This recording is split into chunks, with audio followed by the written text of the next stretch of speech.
앞선 30전에 1억을 모으면 생기는 일, 그 영상이 반응이 많았어요. 제가 올리자마자 악플이 달리는 그런 경험을 하게 되네요.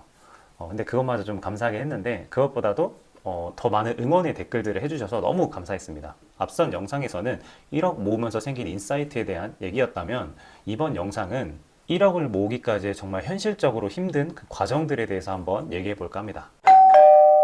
저는 임관하고 부모님으로부터 핸드폰 요금이랑 보험비를 가져왔어요. 이제부터는 내가 돈을 버니까 내 스스로 이제 해결해야 된다라고 이제 생각을 했던 건데, 자, 이제 내가 버니까 내가 내겠습니다 라고 이제 호기롭게 말씀을 드리고 이제 부모님으로부터 가져왔는데 그 비용이 거의 30만 원 정도가 되는 거예요.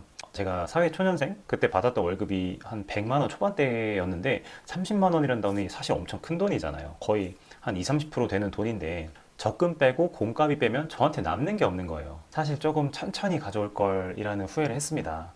네, 이걸 보시는 여러분들은 조금 더 천천히 가져오셔도. 저는 군인이다 보니까 기숙사가 나와서 그 주거비에 대한 지출은 거의 없었는데요. 그래서 저는 여기서 세이브한 돈이랑 초과근무 수당, 그때 당시에 초과근무 1시간당 5천 원을 받았거든요. 그래서 최대 47시간을 채울 수 있었는데 47시간 곱하기 하면 23만 5천 원이네요. 네, 한 달에 그 23만 5천 원을 포함해서 생활을 했어요. 그래서 이 초과근무 수당이 없으면 저는 생활하기가 너무 힘든 거예요. 그래서 매일 아침 6시에 출근하고 저녁 9시에 퇴근하는 생활을 했습니다. 무려 5년 동안요. 물론 이제 그 시간에 뭐 업무 능력을 향상시키는 그런 공부도 하고 뭐 자기 개발한다고 이제 다른 그런 공부도 하긴 했는데 지금 생각해 보니까 거의 뭐 수당 루팡이었네요. 월급에서 저축하고 남은 돈이랑 초과근무 수당을 합하니까 약 한 50만 원 정도가 되는 거예요. 근데 이제 저는 생활 습관이 하다 보니까 한 30만 원 정도에 이제 맞춰지더라고요.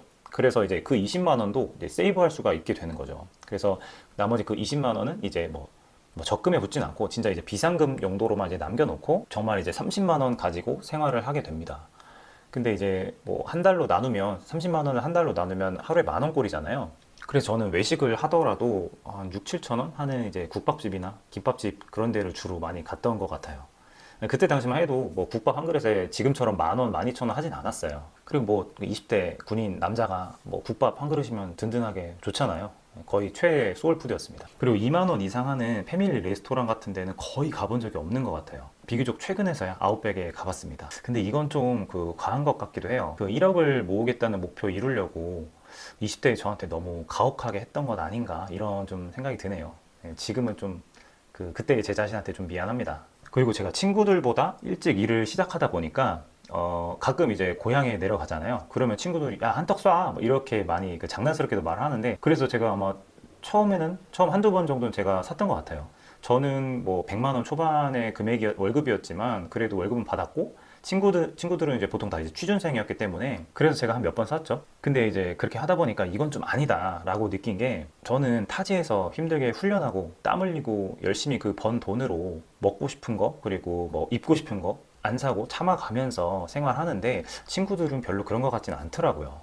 어느 날 한 친구한테 갑자기 이제 그때도 이제 아마 초과 근무를 켜놓고 뭐 운동을 했나 뭐 공부를 했나 잘 모르겠는데 전화가 온 거예요.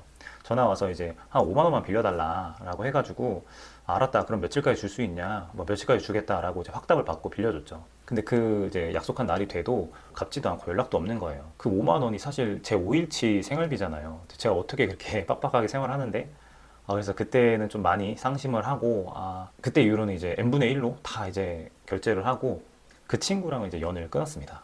그때 계기로 해서 진짜 인간관계에 얽매이는 횟수가 많이 줄어든 것 같아요. 저를 이제 냉정하고 짠돌이라고 보는 그런 시선들이 좀 많았는데 근데 한턱 쏘게 되면 사실 기본이 5만 원이잖아요, 술집에서는. 그죠? 지금은 뭐 5만 원이 아니라 거의 뭐 6, 7만 원 될 것 같은데 근데 그러면 제 성격상 그 5만 원 제외하고 남는 돈으로 정말 한 달을 어떻게든 살려고 안 그래도 빡빡한데 더 빡빡하게 더 힘들게 이제 살 거란 말이죠. 근데 진짜 그럴 바에는 차라리 그냥 뭐 너 되게 짠돌이다 라는 소리 듣고 그냥 그런 소리 듣고 그냥 n분의 1 하는 게 낫겠더라고요. 30살에 1억 모으기라는 그 목표가 저한테는 훨씬 중요했습니다. 그렇게 이제 3, 4년이 지나고 한 5천만 원 정도가 모였는데 이 속도로는 제가 1억을 모으지 못하겠는 거예요. 그래서 내가 어떻게 하면 내가 지금 이 월급에서 더 저축을 할 수 있을까? 어떻게 하면 지출을 더 줄일 수 있을까?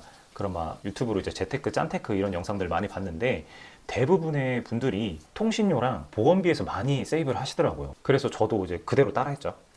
그때까지만 해도 뭐 KT 이런 메이저급 이제 통신사에서 한 9만 원에서 10만 원 정도가 이제 통신료로 나갔는데 그걸 이제 자급제 알뜰 모바일로 바꿔서 한 달에 한 3만 원으로 이제 줄일 수 있었고요. 그리고 보험비로 한 30만 원 정도가 지출되고 있었는데 실비를 제외하고 뭐 3대 암 진단비, 생명보험 이런 거는 이제 다 해지를 해버렸습니다. 그래서 30만 원 내던 걸 한 1만 원대로 정말 획기적으로 줄일 수가 있었어요. 생각해보니까 저한테 뭐 3대 암 진단비, 생명보험 이런 거 좀 필요 없겠더라고요. 20, 30대의 암에 걸릴 확률 10% 아니 5%도 채 되지 않을 것 같은데 내가 그 5%도 안 되는 그 확률에 그 돈을 쓰느니 95%의 확률에 베팅하는 게 이성적으로 맞다고 생각했어요. 물론 제가 특수부대에 근무하는 위험 직종이기는 했지만 죽어서 제가 뭐 생명보험 타서 그 돈 가져가서 뭐 저승에서 쓸 것도 아니고 현생을 저는 더 잘 살아야 된다고 그렇게 생각을 했어요. 그동안 부은 돈이 거의 한 1,000만 원이 넘게 부었는데 그 돈이 진짜 아까웠는데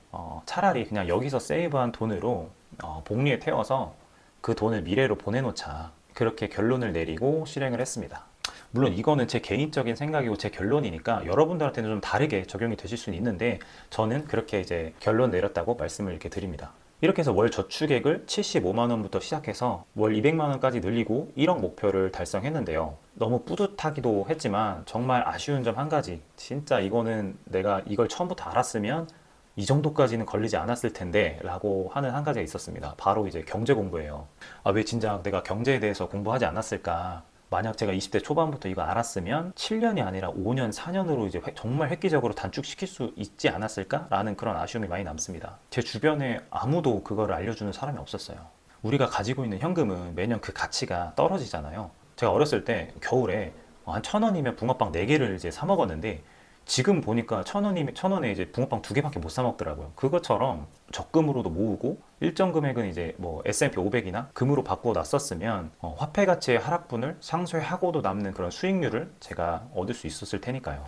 전역을 하고 사업을 하고 있는 지금도 사회 초년생이었을 때랑 제 생활은 크게 다르지 않습니다. 오히려 요즘 물가가 장난이 아니게 올라가지고 오히려 외식이랑 배달은 더 줄였어요. 여기까지 시청해주신 분들은 이 채널 너무 짠내 나는데 라고 Don't even worry about it. 실제 1억을 모으던 20대 때는 정말 외롭고 힘든 순간이 많았는데요. 그래서 지금은 종종 이렇게 번아웃이 올 것 같으면 여행을 이제 일찌감치 다녀오거나 정말 가끔은 비싸고 맛있는 음식 이제 사 먹으면서 정말 최대한 지치지 않으려고 그렇게 지금도 노력하고 있습니다. 제가 목표를 달성하고도 이렇게 똑같은 생활을 계속 유지하고 있는 이유는 35살에 순자산 10억 달성하는 제2의 목표를 세웠기 때문인데요. 헛소리 하지 마, 임마.